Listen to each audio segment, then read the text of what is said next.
Todos os dias no meu trabalho, com as crianças que eu atendo, os pais, as consultorias, uma da coisa. Todos os dias no meu trabalho eu noto que nós precisamos de mais espera. Em que sentido? No sentido de que eu atendo pais, atendo professores e crianças, e o que eu mais vejo é que as pessoas não sabem mais esperar. Então, a pessoa faz uma consultoria e às vezes ela quer o resultado daquela consultoria imediatamente, quando na verdade o resultado de uma consultoria vem de 1 mês, 2 meses, 1 ano, 5 anos aplicando aquelas coisas. Um pai começa a alfabetizar o filho e ele espera que o resultado seja imediato. E às vezes até pressiona a criança, achando que é a criança que não é inteligente por não aprender no tempo que ele quer.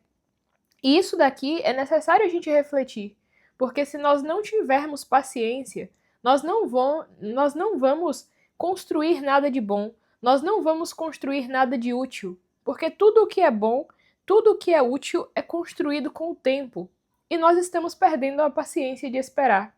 Então, estou aqui com o meu caderninho mais uma vez. Hoje nós vamos falar sobre esse tema.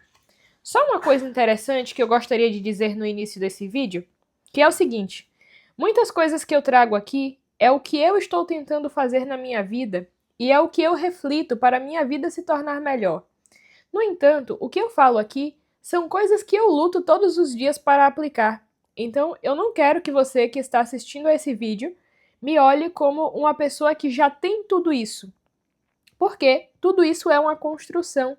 E em um dia da minha vida eu posso deslizar e ter que me levantar de novo. E isso acontece sempre. Então, há dias em que eu não sou tão paciente, mas a luta diária é por ser mais paciente, por esperar um pouco mais o tempo das coisas. Então, nós precisamos fazer e saber esperar. E muitas vezes nós não fazemos porque nós esperamos que existe uma chave mágica, que existe uma coisa genial e perfeita que falta a gente descobrir. Essa é a ideia que muitas vezes entra em nossa cabeça sem que a gente perceba. Então, eu chego no Instagram, eu chego no YouTube e todo mundo tem uma fórmula mágica para me ensinar. Todo mundo quer dizer qual foi a coisa que fez na vida que fez melhorar. No meu perfil, eu me proponho a uma coisa diferente. Então, se você ver, eu posto mais a minha rotina. E todos os dias eu estou trabalhando em projetos, todos os dias eu estou estudando, todos os dias eu estou dando aula, com muita frequência eu estou atendendo consultoria. Então, no meu perfil e aqui no YouTube, eu quero te mostrar que aquilo que eu construo, aquilo que eu faço, não é do dia para a noite, mas é um esforço diário que acontece há pelo menos 5 anos. Então, as coisas têm um tempo de acontecer e você precisa dar tempo ao tempo. Então, fazer o que precisa ser feito e esperar que essas coisas se concretizem. Mas a gente não consegue fazer se a gente não planeja. E eu já falei sobre planos aqui um dia desse, que às vezes os planos dão errado, que a gente tem que se adaptar, mas fazer planos é bom. Em que sentido? Eu não gosto de planejar no sentido de meta, que é o que quase todo mundo faz. Tanto é que esse ano eu não coloquei metas, eu coloquei a rotina que eu preciso para chegar até a meta.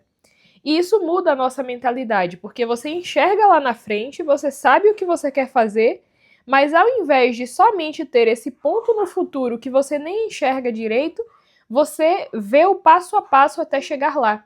Então, vou dar uma dica aqui de como fazer um plano prático. Vamos supor que você queira dominar a sua área. Você é pai, precisa dar aula de português ao seu filho, ou é um professor de português. Qual é o plano prático? O plano prático é: olha, eu não domino nada, tá bom? Eu vou começar pela sonoridade da linguagem.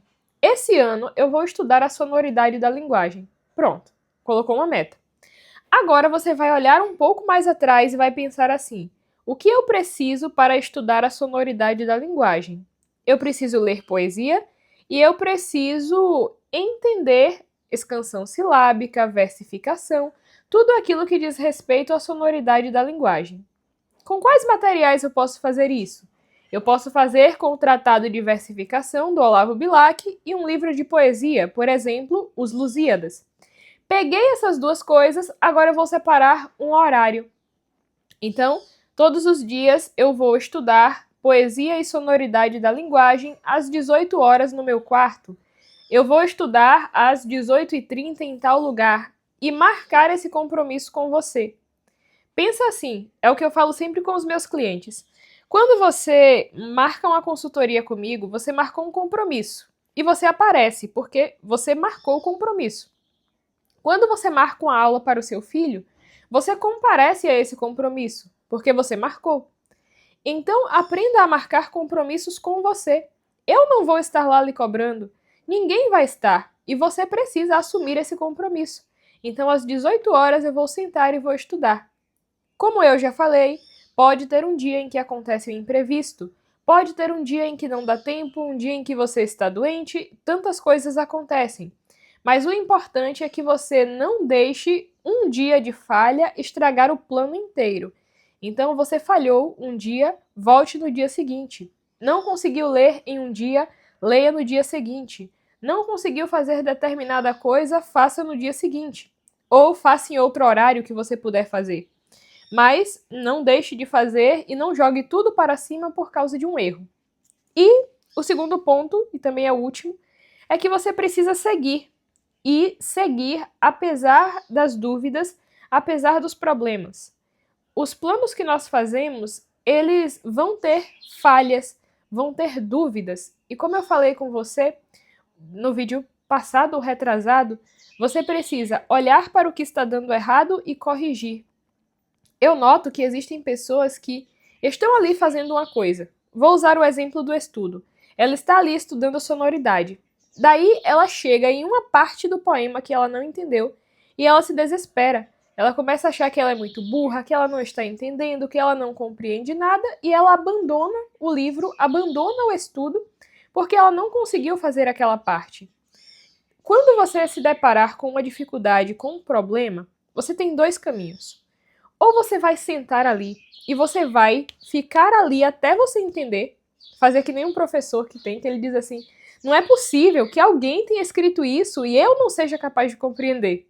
Ou você toma esse caminho, ou você pensa assim, olha, eu comecei a treinar isso agora, eu não tenho conhecimento suficiente ainda. Eu vou deixar essa parte que eu não entendi e vou continuar. Em um outro momento eu vou compreender.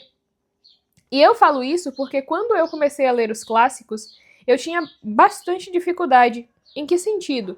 Eu lia Dostoiévski, muita coisa eu entendia e um monte de coisa não.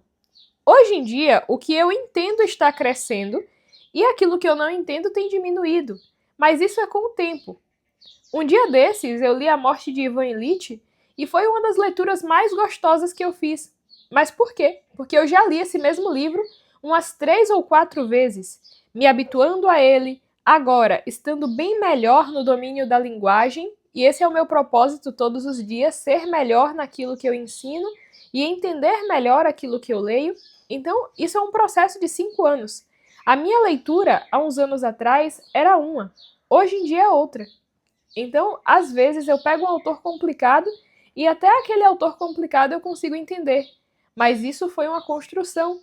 Isso foi um processo. Então, não abandone o livro, não abandone o estudo porque você não entendeu um ponto. Continue. Existem livros que a gente lê e não entende quase nada. Na segunda leitura é que a gente vai entender melhor. Existem livros que ainda não é a época, ainda não é a hora de entender. Existem livros que eu li com 16 anos e eu não tinha maturidade nenhuma para entender. Hoje, aos 20, está um pouco melhor. E talvez existam livros que eu só consiga ler mesmo de modo profundo aos 30, 40 anos. E isso faz parte da vida. Então nós precisamos ter essa paciência.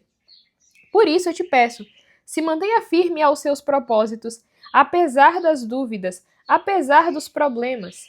Existe uma dúvida muito comum que é a pessoa começar a se perguntar: eu estou no caminho certo? Eu estou no caminho certo? Essa pergunta é importante, mas hoje em dia ela também revela uma outra coisa. Porque a maior parte das pessoas que se pergunta se está no caminho certo é porque a coisa não deu certo rápido. E ela vê no Instagram, ela vê no YouTube que para as outras pessoas tudo dá certo rápido. Só que isso não é verdade, isso é uma mentira. Nada dá certo na vida rápido. Isso é um fato. Ninguém se torna rico do dia para a noite, ninguém se torna um bom profissional do dia para a noite, ninguém adquire conhecimento do dia para a noite, criança nenhuma é alfabetizada do dia para a noite, as coisas levam tempo. Então, presta atenção, a vida real é diferente da vida do Instagram. Ninguém vai postar os 1000 treinos, os 2000 treinos que fez até ficar marombado. A pessoa só vai postar a foto e você vai achar que aquilo foi construído rápido. Uma pessoa não vai mostrar os 10 anos que ela passou estudando até se tornar inteligente e o processo que ela faz para continuar inteligente. E é isso que eu quero que você note.